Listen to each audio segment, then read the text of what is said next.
this is Chef Pete, and guess what? We're going to Russia today, and we are going to make beef stroganoff. So if you take a look at the table here, I have some beef, some nice sirloin meat.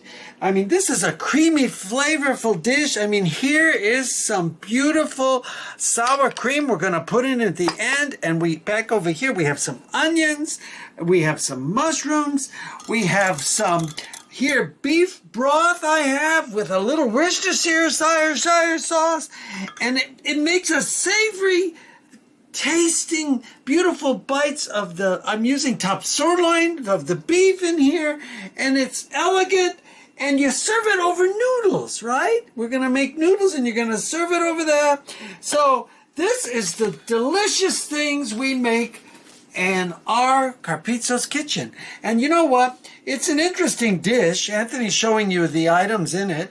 And it's an interesting dish because it's named after the Stroganov family in Russia. And if you take a look, you'll see we have mushrooms. We have mushrooms. We have some onion, and we have all the other items. And it first published this in 1871, okay?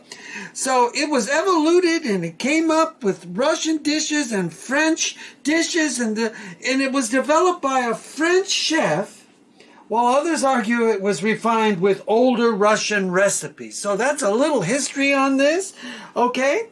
And so we're making it. It's an international, beautiful dish, and we're making it Carpizzo style in one pan, the easy way, and serving it over some nice egg noodles. So there you go. You can do this during the week. You could do this on the weekend.